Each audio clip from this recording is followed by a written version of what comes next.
guys, today I am going to be reading to you The Chickpea Boy. It is a Persian fairy tale. Here we go.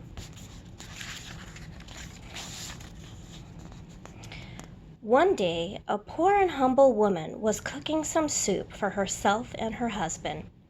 As she finished, she wished she had a child of her own. To her great surprise, a chickpea popped out of the pot and turned into a little boy.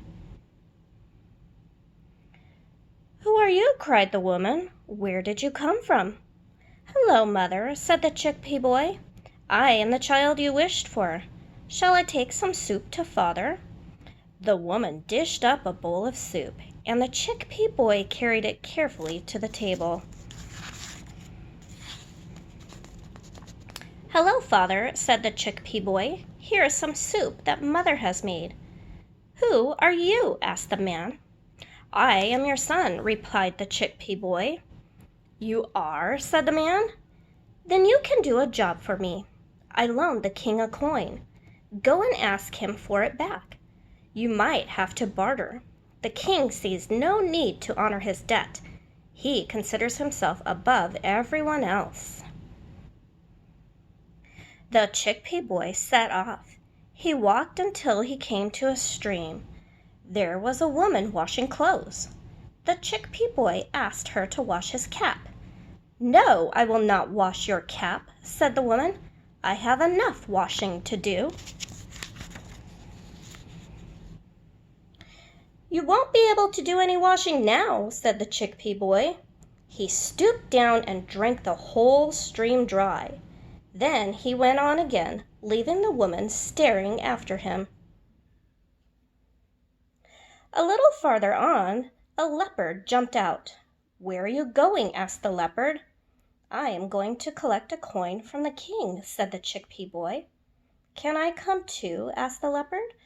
"It's a long way," said the chickpea boy. "You could give me a ride," said the leopard. "Jump in," said the chickpea boy. He opened his mouth and the leopard jumped in.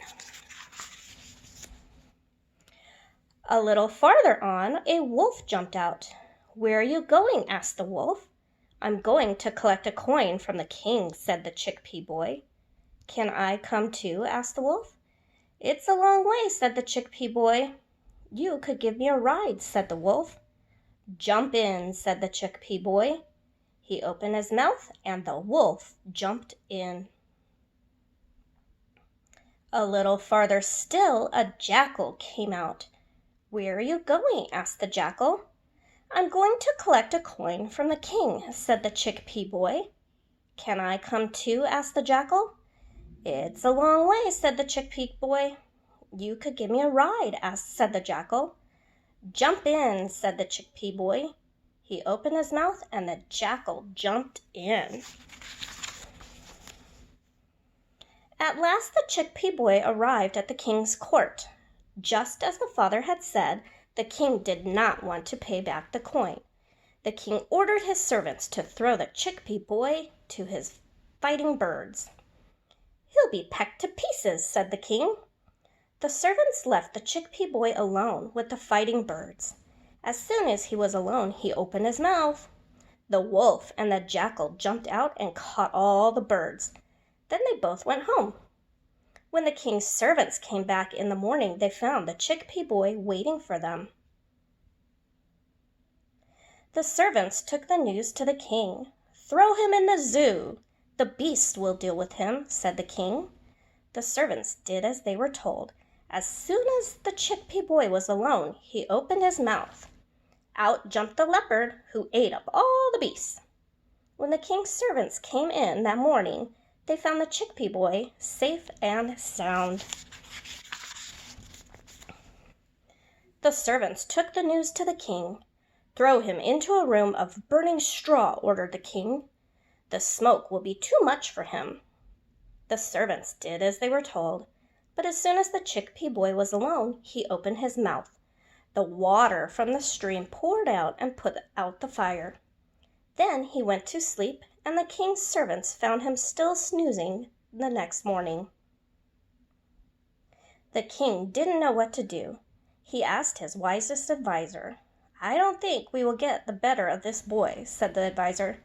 "Best give him a coin in payment and tell him to be off." "I hate to admit it," said the king, "but I think you are right." Reluctantly, the king ordered his servants to take the Chickpea Boy to the treasure room. They did as they were told. As soon as he was alone in the magnificent room, the Chickpea Boy opened his mouth.